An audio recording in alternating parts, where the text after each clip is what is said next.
Con nosotros el ministro de la Presidencia, René Martínez. Bienvenido, ministro, un placer tenerlo. Buenas noches a ti, al programa, a los televidentes. No, y gracias por hacer el esfuerzo. Sé que usted está muy delicado, tiene un resfrío bastante fuerte, pero continúa trabajando. Así es.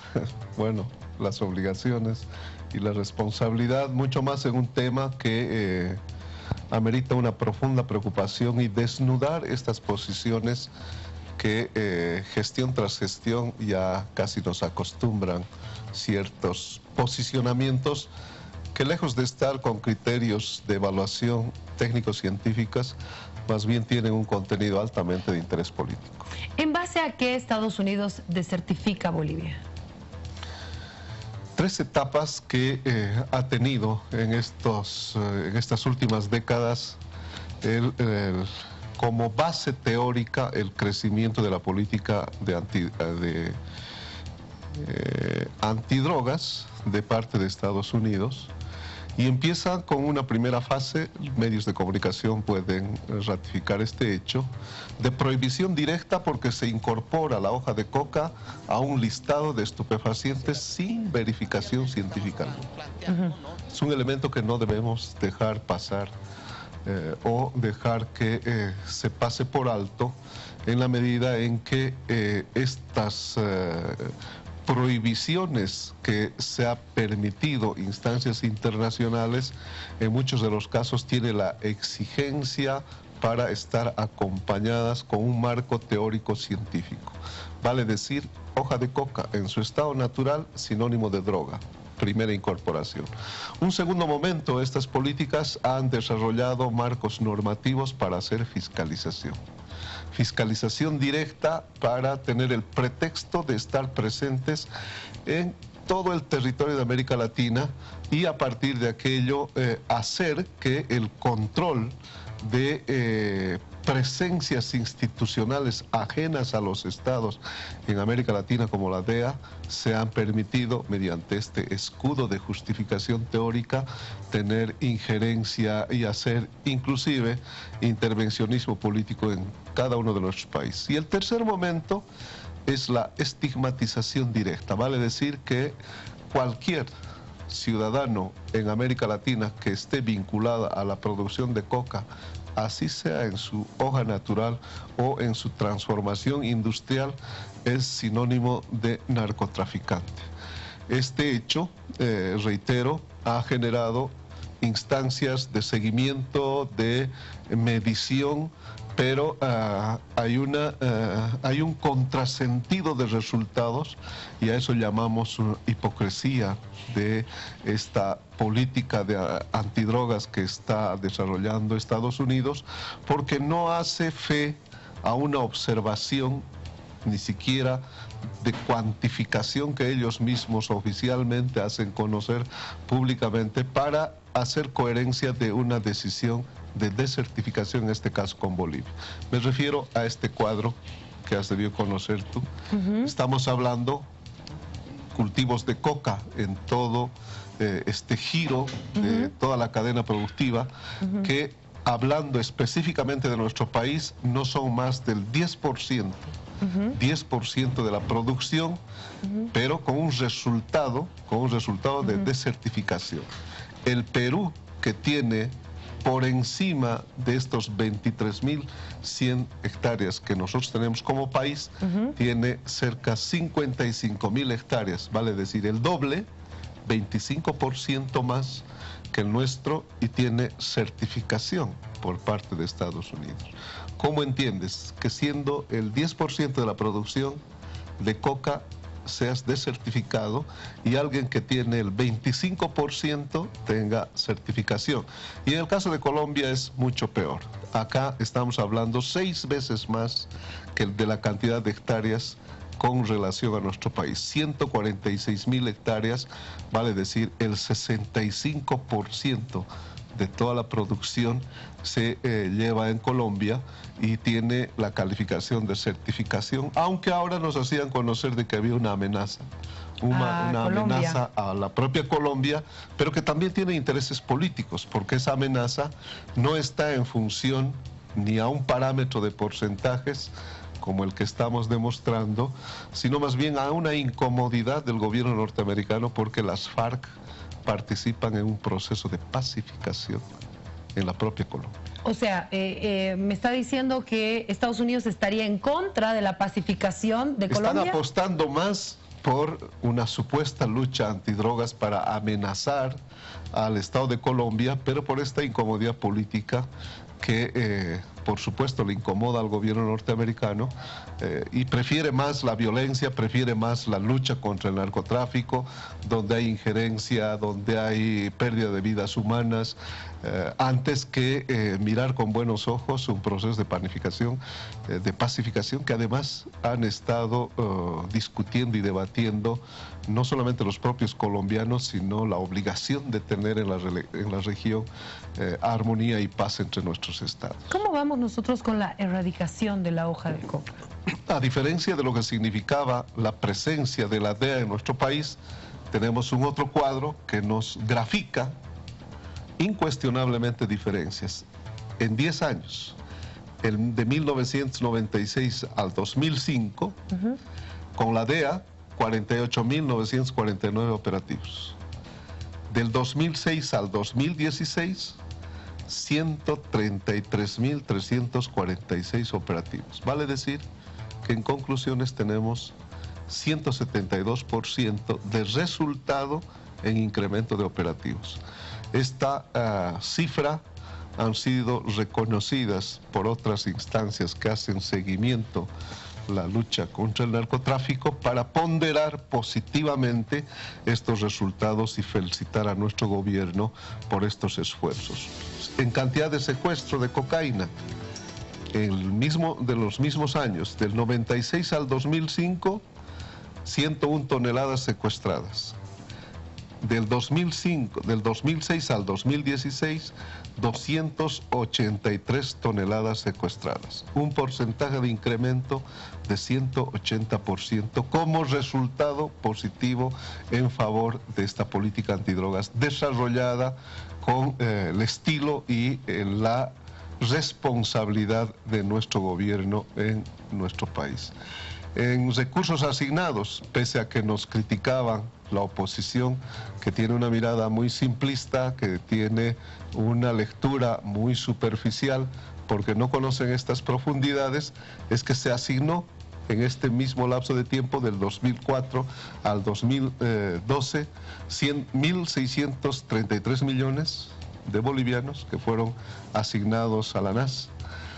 A diferencia del nuestro, del 2009 al 2016, de 1.727 millones, generándonos un incremento de presupuesto económico para la lucha contra el narcotráfico de un 183%.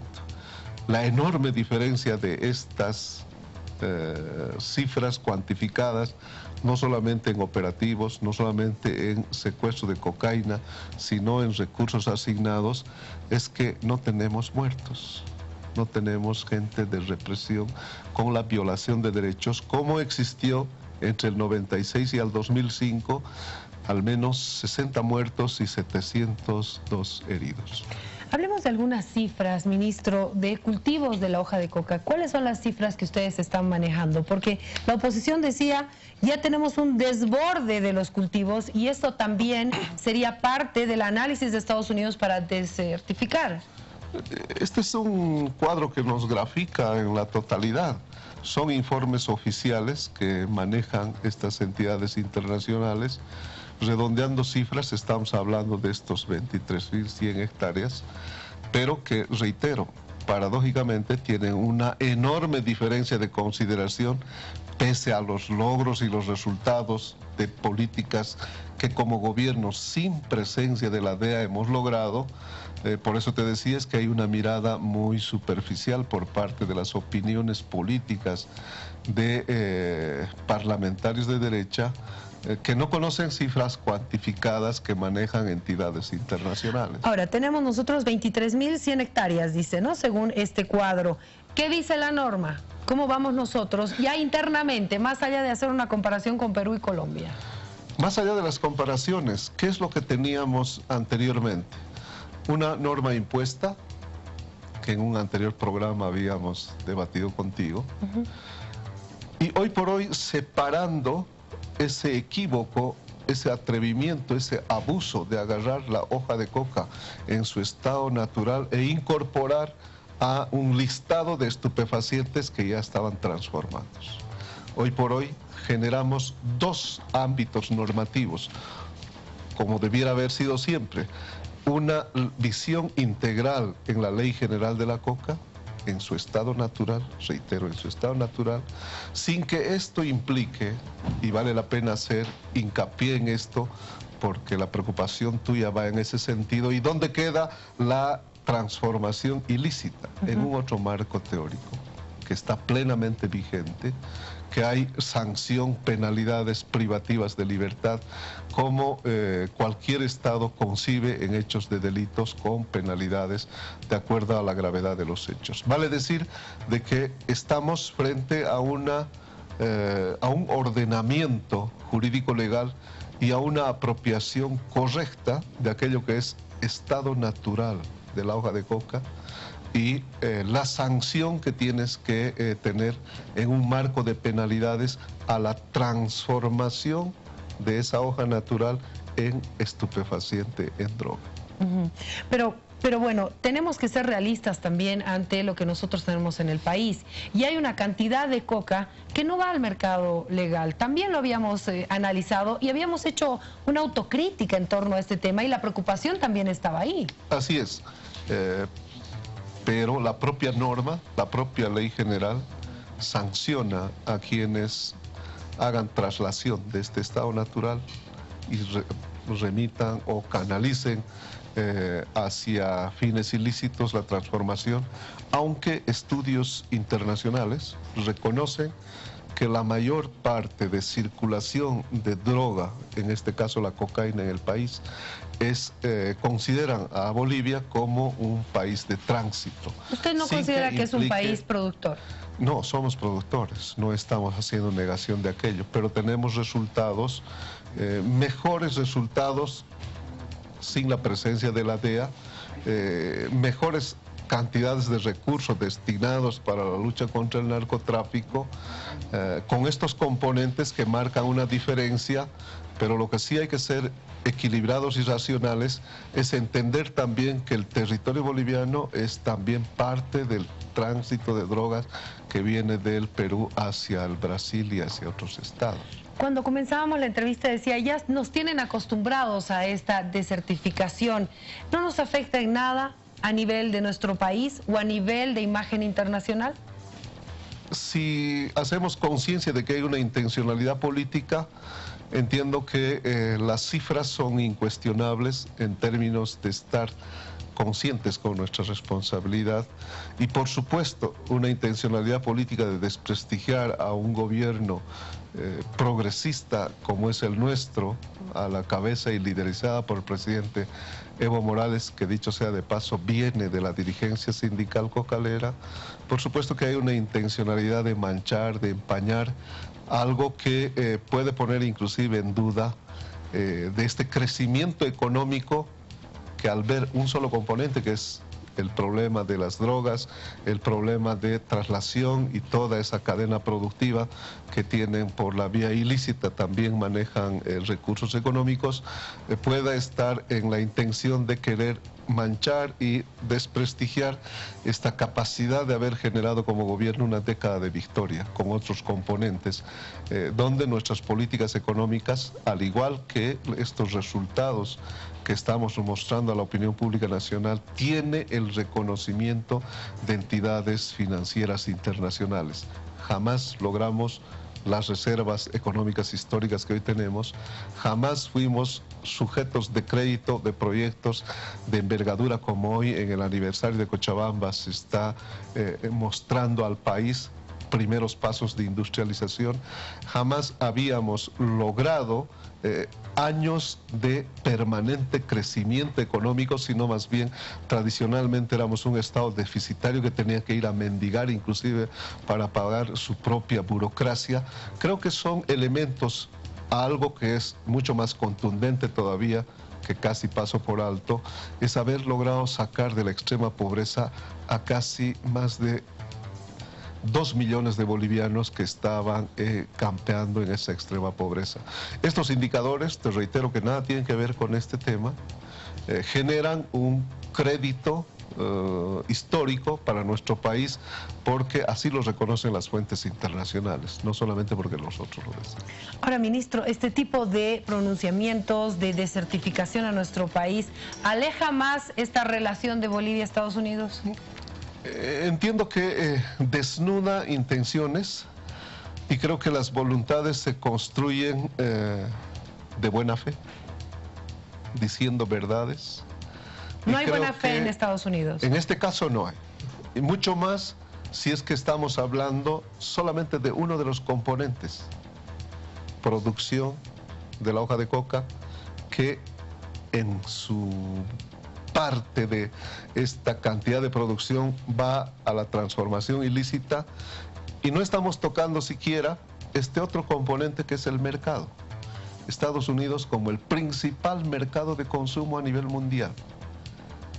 ¿Cuánto de coherencia, cuánto de moral puede haber en un gobierno que dice combatir el narcotráfico por la producción de la coca, cuando sabemos muy bien que esta hoja de coca que se transforma en ilícitos, que además está penalizado en nuestro país, va hacia un mercado de consumo que, al ser el primer mercado mundial, debiera tener una primera responsabilidad de quien desertifica, de generar también políticas de desarrollo para no consumo dentro de este mercado negro que está entrelazado inclusive con otro tipo de actividades ilícitas, como es la trata de personas, como es la venta de armas en el mercado negro, y un sinfín de ramificaciones. Por eso es que entendemos y señalamos de que hay una hipocresía política de no medir correctamente, y esto te muestra un 10% de diferencia de tener en el movimiento del mercado mundial de producción frente a un 25% del Perú y a un 65% de Colombia, ambos teniendo certificación y nosotros con ese 10% de certificados, a que no hay coherencia y menos criterios técnicos científicos para ser estigmatizados, injustamente calumniados con esta calificación de certificación. ¿Al gobierno no le interesa?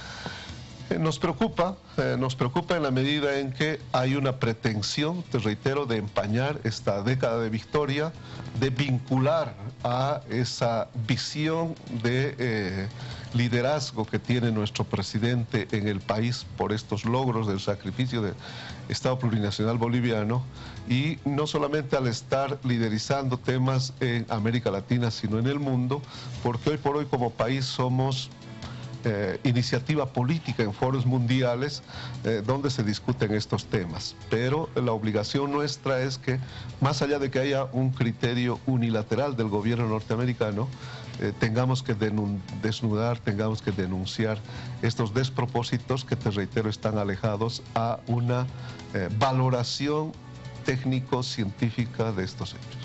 Ministro, muchísimas gracias por haber estado con nosotros. Priscila, a ti por la oportunidad como siempre. Gracias. Y cuídese, por favor, descanse. Gracias.